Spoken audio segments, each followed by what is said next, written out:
சமூக மீடியா சொந்தங்களுக்கு வணக்கம். இன்றைய நாளிலும் மற்றும் ஒரு காணொளி ஊடாக இணைந்திருக்கின்றோம். அந்த வகையிலே நாங்கள் ஒருபோதும் அடிபணிய மாட்டோம். ஈரான் அதிபர் மசூத் பெசக்கியின் பகிரங்க அறிவிப்பு.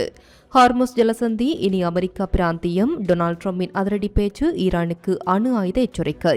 ஈரான் போர் அமெரிக்க மக்களுக்கு ஒரு பேரழிவு. அதிபர் டிரம்பை பகிரங்கமாக சாடிய ஜனநாயக கட்சி தலைவர்.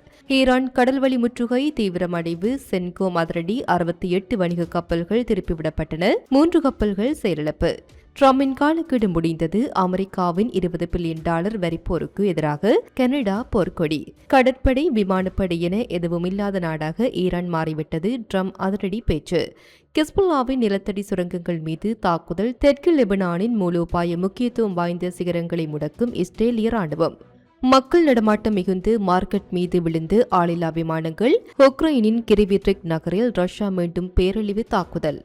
அமெரிக்காவுடனான ராணுவ மோதல் 6 மாதங்களை நெருங்கி வரும் சூழலில் ஈரான் ராணுவ ரீதியாகவும் சர்வதேச ரீதியாகவும் மிகுந்த பலத்தோடும் கண்ணியத்தோடும் இயங்கி வருவதாக கூறியுள்ள ஈரான் அதிபர் மசூத் பெசக்கியன் இந்த அழிவுகரமான போரை உடனடியாக முடிவுக்கு கொண்டுவர சர்வதேச சமூகத்திற்கு அழைப்பு விடுத்துள்ளார். போர் ஏதோ ஒரு கட்டத்தில் முடிவுக்கு வந்தாக வேண்டும். நாங்கள் சுயமரியாதையுடனும் பேராற்றலுடனும் இருக்கும் இந்த வேளையிலேயே போரை முடிவுக்கு கொண்டு வருவது இரு தரப்பிற்கும் நல்லது என்று மருத்துவ கூட்டமைப்பின் மாநாட்டில் உரையாற்றிய அதிபர் பெசஸ்கியன் உறுதியாக தெரிவித்துள்ளார். அமெரிக்கா ஈரானின் பள்ளிகள், மருத்துவமனைகள் மற்றும் சிவிலியன் உள்கட்டமைப்புகளை தாக்கி சர்வதேச விதிகளை பகிரங்கமாக மீறியுள்ளதாகவும் இதனால் அமெரிக்கா உலக அளவில் வெறுக்கப்படும் நாடாக மாறியுள்ளதாகவும் அவர் குற்றம் சாட்டியுள்ளார். அமெரிக்காவுடன் எட்டப்பட்டு சமாதான ஒப்பந்த முன்வரைவில் ஈரான் சரணடைந்ததாக கூறப்படும் குற்றச்சாட்டுக்களை மறுத்த அவர் அதில் எந்தவொரு சரணடைதல் நிபந்தனையும் இல்லை என்றும் பெரும்பாலான கட்டுப்பாடுகள் அமெரிக்காவிற்கே விதிக்கப்பட்டுள்ளதாகவும் சுட்டிக்காட்டினார். ஈரானிய பொருளாதார முற்றிலுமாக முடக்கும் நோக்கில்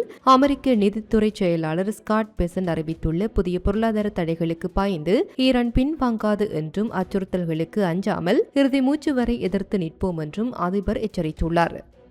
ஈரான் ஒருபோதும் அணு ஆயுதத்தை பெறக்கூடாது என்பதில் உறுதியாக உள்ள அமெரிக்க அதிபர் டொனால்டு டிரம்ப் சர்வதேச கடல்வழி வர்த்தகத்தின் உயிர் நாடியாக விளங்கும் ஹார்முஸ் ஜலசந்தியை அமெரிக்க பிரதேசம் என பகிரங்கமாக அறிவித்துள்ளார். ஈரான் அணு ஆயுதம் வைத்திருப்பதை நாம் அனுமதிக்க முடியாது. மீறியவர்கள் முயன்றால் மிகவும் பேரழிவுகரமான விளைவுகளை சந்திக்க நேரிடும் என்று டிரம்ப் எச்சரித்துள்ளார். ஈரான் அமெரிக்காவுடன் ஒப்பந்தம் செய்ய விரும்புவதை குறிப்பிட்ட டிரம்ப் அவர்கள் ஒப்பந்தம் செய்ய விரும்புகின்றார்கள். ஆனால் அந்த ஒப்பந்தம் நமக்கு தேவையா என்பதே கேள்வி. நான் தற்போது ஹார்முஸ் ஜலசந்தியை ஒரு அமெரிக்க பிராந்தியமாகவே கருதுகின்றேன் என அதிரடியாக தெரிவித்துள்ளார். நாங்கள் களத்தில் இறங்கி அவர்களை தடுத்து நிறுத்தினோம். அவர்களிடம் இனி ஒருபோதும் அணு ஆயுதம் இருக்காது என்றும் அவர் உரக்க முழங்கியுள்ளார். ஈரானுக்கு எதிராக அதிபர் டொனால்டு டிரம்ப் நிர்வாகம் மேற்கொண்டு வரும் ராணுவ நடவடிக்கையை கடுமையான வார்த்தைகளால் விமர்சித்துள்ள அமெரிக்க பிரதிநிதிகள் சபையின் சிறுபான்மை தலைவர் ஹக்கீம் ஜெப்ரீஸ் இந்த மாபெரும் தோல்வி நடவடிக்கை அமெரிக்க பொதுமக்களின் வாழ்வாதாரத்திற்கு ஏற்பட்ட பேரழிவு என்று பகிரங்கமாக சாடியுள்ளார். ஈரானிய போர்க்களத்தில் அமெரிக்க ராணுவம் ஈடுபட்டு வருவது குறித்து கருத்து தெரிவித்த ஜெப்ரீஸ் இந்த தோல்வி போர் அமெரிக்க வரி செலுத்துவோரின் பணத்தை வீணடிப்பதோடு நாட்டின் பொருளாதாரத்திற்கு பேரழிவை ஏற்படுத்தியுள்ளது என்றார். அமெரிக்க மக்களுக்கு வாழ்க்கையை மேலும் மலிதானதாகவும் எளிதானதாகவும் மாற்றுவதற்கே வரி செலுத்துவோரின் பணம் செலவிடப்பட வேண்டும் என்று அவர் எக்ஸ் தளத்தில் பதிவிட்டுள்ளார். மத்திய கிழக்கில் மற்றும் ஒரு முடிவில்லாத போரை தொடர்வதை உடனடியாக அமெரிக்க அரசு நிறுத்த வேண்டும் என்றும் அவர் டிரம்ப் நிர்வாகத்திற்கு இறுதியான எச்சரிக்கை விடுத்துள்ளார். ஈரானுக்கு எதிராக அமெரிக்கா தீவிரப்படுத்தி வரும் கடற்படை முற்றுகையின் ஒரு பகுதியாக இதுவரை 68 வணிக கப்பல்கள் திருப்பிவிடப்பட்டுள்ளதாகவும் 3 கப்பல்கள் செயலிழக்க செய்யப்பட்டுள்ளதாகவும் அமெரிக்க மத்திய கட்டளை பிரிவு அதிகாரப்பூர்வமாக அறிவித்துள்ளது. சென்கம் வெளியிட்டு போர்க்கள கடற்படை நடவடிக்கை விவரங்களின்படி ஆகஸ்ட் 21 நிலவரப்படி சர்வதேச மற்றும் அமெரிக்க விதிகளை மீறி ஈரானிய துறைமுகங்களை நோக்கி செல்ல முயன்ற அல்லது ஈரானிய சரக்குகளை ஏற்றி சென்று 68 வணிக கப்பல்களை தடுத்து நிறுத்தி அமெரிக்க படைகள் வேறு திசைக்கு திருப்பி விட்டுள்ளன. அமெரிக்க எச்சரிக்கையை மீறி செயல்பட முயன்ற 3 வணிக கப்பல்கள் ராணுவ ரீதியாக செயலிழக்க செய்யப்பட்டுள்ளதுடன் கப்பல்களுக்குள் அமெரிக்க கடற்படை வீரர்கள் நேரடியாக ஏறி தீவிர சோதனைகளை நடத்தியுள்ளனர். ஈரானிய கடற்பகுதியை சுற்றியுள்ள கடல்சார் முற்றுகையை பலப்படுத்தவும் கண்காணிப்பை தீவிரப்படுத்தவும் சென்கோம் கட்டுப்பாட்டின் கீழ் 20க்கும் மேற்பட்ட அதிநவீன அமெரிக்க போர்க்கப்பல்கள் திறம்பட பாணியில் ஈடுபடுத்தப்பட்டுள்ளன. வாஷிங்டன் டிசியில் நடைபெற்ற 3ஆம் நாள் தீவிர வர்த்தக பேச்சுவார்த்தை ஒப்பந்தமின்றி தோல்வியில் முடிந்ததைத் தொடர்ந்து கனடாவில் இருந்து இறக்குமதி செய்யப்படும் சுமார் $20 பில்லியன் மதிப்புள்ள பொருட்கள் மீது அமெரிக்கா அதிரடியாக 50% வரிகளை அமல்படுத்தியுள்ளது. அமெரிக்க அதிபர் டொனால்டு டிரம்ப் விதித்து சனிக்கிழமை அதிகாலை காலக்கெடு முடிந்த நிலையில் மரக்கட்டைகள் மற்றும் வாகனங்களை தொடர்ந்து தற்போது மின்னணு பொருட்கள், தொழிற்சாலை இயந்திரங்கள் மற்றும் பால் பொருட்கள் உட்பட கனடாவின் 5% ஏற்றுமதியை பாதிக்கும் $20 பில்லியன் பொருட்களுக்கு 50% வரி விதிக்கப்பட்டுள்ளது. அமெரிக்காவின் இந்த வரி போருக்கு கனடா டாலருக்கு டாலர் என்ற விகிதத்தில் நிகரான பதிலடி வரிகளை உடனடியாக விதிக்கும் என கனடா பிரதமர் மார்க் கார்னே அறிவித்துள்ளார். கூட்டு சேர்வதற்கான ஒரு வாய்ப்பை கனடா தவற விட்டுவிட்டது என்று அமெரிக்க வர்த்தக பிரதிநிதி ஜேமிசன் கரீர் குற்றம் சாட்டியுள்ளார்.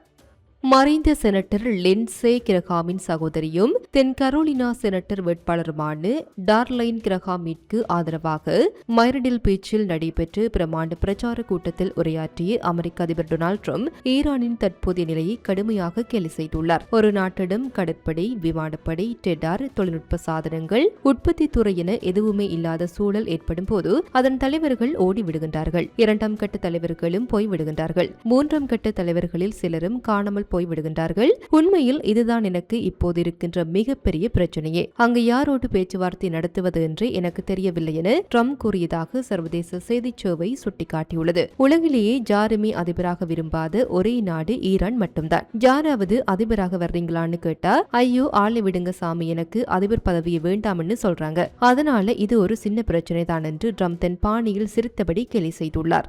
தெற்கு லெபனானில் உள்ள மூலோபாய முக்கியத்துவம் வாய்ந்த அலியல் தாகிர் மலைப்பகுதிகளை குறிவைத்து இஸ்ரேலிய பாதுகாப்பு படைகள் மீண்டும் கடுமையான வான்வழி தாக்குதல்களை நடத்தியுள்ளன. தெற்கு லெபனானின் முக்கிய நகரமான நவாத்தியவை கண்காணிக்கும் வகையில் அமைந்துள்ள அலியல் தாகிர் உயரமான மேட்டு நிலங்கள் மீது இஸ்ரேலிய போர் விமானங்கள் திடீரென வான்வழி தாக்குதல் நடத்தின. இந்த உயரமான சிகரங்களின் கீழே ஹிஸ்புல்லா அமைப்பு தனது பலப்படுத்தப்பட்டு ராணுவ நிலையங்களையும் நிலத்தடி சுரங்க பாதைகளையும் பராமரித்து வருவதாக குற்றம் சாட்டிய இஸ்ரேல் அங்கு தொடர் குண்டு வீச்சுக்களை நடத்தி வருகின்றது. இத்தாக்குதலினால் ஏற்பட்ட சேதங்கள் அல்லது உயிரிழப்புகள் குறித்து உடனடி அதிகாரப்பூர்வ விவரங்கள் இன்னும் வெளியாகவில்லை. களத்தில் மீட்புக் குழுவினர் தீவிர கண்காணிப்பில் ஈடுபட்டு வருகின்றனர்.